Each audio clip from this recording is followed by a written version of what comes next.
Selamat datang di Indonesia hari ini, sebuah negeri komedi tragis di mana sinyal Wi-Fi terkadang lebih penting daripada sinyal moral, dan jumlah likes di TikTok bisa menjadi metrik kesuksesan yang lebih valid daripada nilai raport.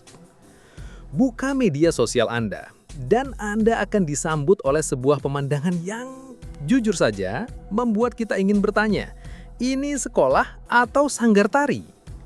Kita lihat bersama sebuah video.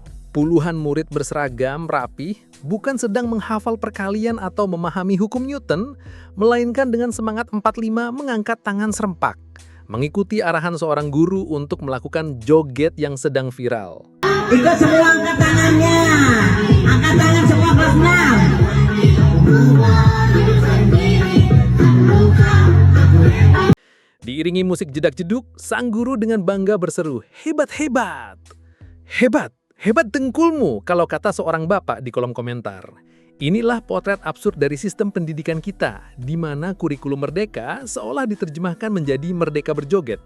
Dan tujuan utama pembelajaran bukan lagi mencerdaskan kehidupan bangsa, melainkan menembus halaman For You page.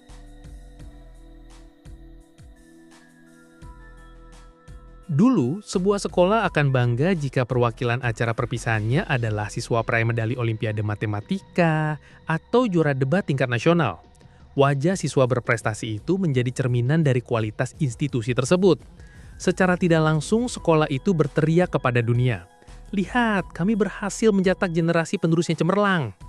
Sekarang, panggung perpisahan justru diberikan kepada seorang bocah yang didapuk menjadi ikon angkatan karena entah apa alasannya dianggap representatif. Representatif dari apa? Dari budaya viral sesaat. Sekolah-sekolah kini tidak lagi beradu prestasi akademik, melainkan berkompetisi dalam sebuah olimpiade tak kasat mata, Olimpiade FYP. Siapa yang paling viral, dialah pemenangnya. Siapa yang paling banyak dibicarakan, dialah yang dianggap sukses. Prestasi? Nah, itu urusan nomor sekian. Yang penting, notifikasi tidak berhenti berbunyi. Tentu akan ada yang membela diri. Ini kan hanya oknum guru. Ya, tentu saja oknum. Dan artikel ini memang dengan sengaja ditulis untuk menyentil para oknum yang dengan sadar mengubah ruang kelas menjadi studio konten. Oknum yang lebih sibuk mengatur sudut kamera daripada memastikan muridnya paham materi. Oknum yang tanpa beban mengajarkan goyangan viral kepada anak-anak di bawah umur, seolah itu adalah bagian dari kurikulum tersembunyi untuk bertahan hidup di era digital. Jika Anda tersinggung, mungkin Anda salah satu dari mereka. Lihat saja buktinya di kolom komentar video-video tersebut. Netizen yang biasanya terbelah karena politik, kini bersatu padu dalam kekhawatiran.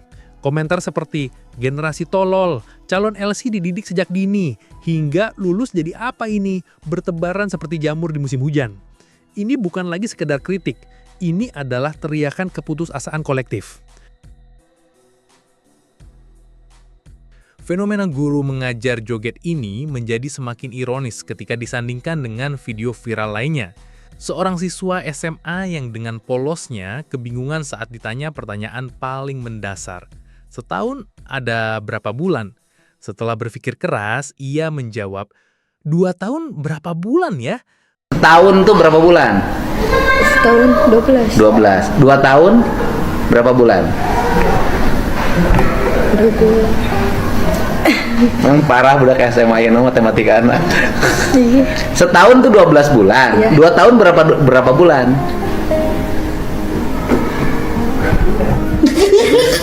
Setahun 12 bulan. 2 tahun berapa?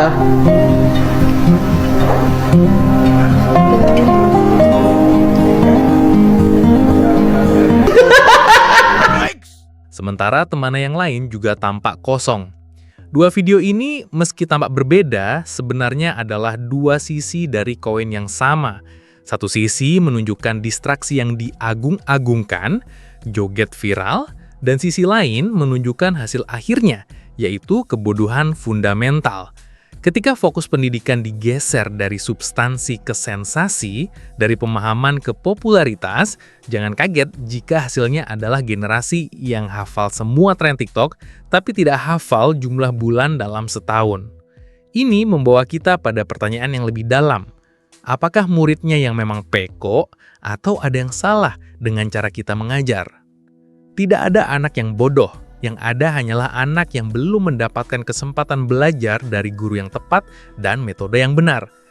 Kutipan dari fisikawan legendaris Profesor Yohanes Surya menampar kita semua. Beliau tidak hanya berteori, beliau membuktikannya. Beliau menerima tantangan untuk mengambil anak-anak dari pelosok Papua yang dianggap paling bodoh dan putus asa oleh sistem. Hasilnya, anak yang 4 tahun tidak naik kelas berhasil meraih medali perak di lomba robot tingkat nasional. Anak-anak yang dicap tidak punya harapan itu mampu menyelesaikan soal matematika rumit dalam hitungan detik.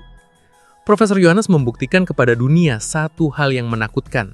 Masalahnya bukan pada murid, masalahnya ada pada guru dan metodenya. Jadi bocah SMA yang tidak tahu jumlah bulan dalam setahun itu, selama bertahun-tahun di sekolah, apa sebenarnya yang ia pelajari? Mengingat tren ini, saya jadi skeptis. Mungkin pendidikan adalah investasi masa depan hanyalah slogan marketing yang usang. Mungkin ini semua adalah scam terbesar abad ini, di mana kita membayar dengan waktu, uang, dan pajak untuk menitipkan anak di sebuah gedung selama 8 jam sehari hanya untuk diajari cara menjadi viral.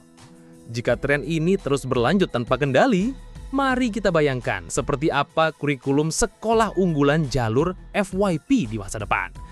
Mata pelajaran wajib, matematika terapan, menghitung potensi engagement rate berdasarkan jam posting. Bahasa dan sastra, merangkai caption puitis untuk konten galau. Fisika dan Jutan, mempelajari hukum Newton tentang gaya dan gerak untuk goyangan yang lebih stabil. Sejarah global, analisis trend challenge dari masa ke masa. Pendidikan jasmani dan kesehatan, kardio joget viral 60 menit non-stop. Ekstrakurikuler, klub sinematografi smartphone.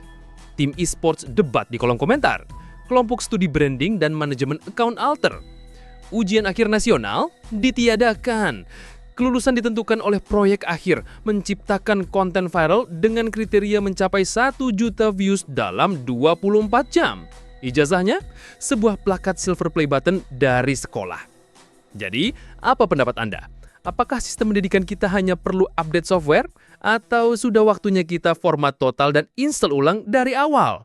Atau mungkin kita lempar saja ke tukang loak dan mulai dari nol? Tuliskan konspirasi dan keluh kesah terbaik Anda di kolom komentar. Mari kita berdiskusi sambil berharap besok tidak ada video guru yang mengajarkan rumus Pythagoras lewat gerakan twerking.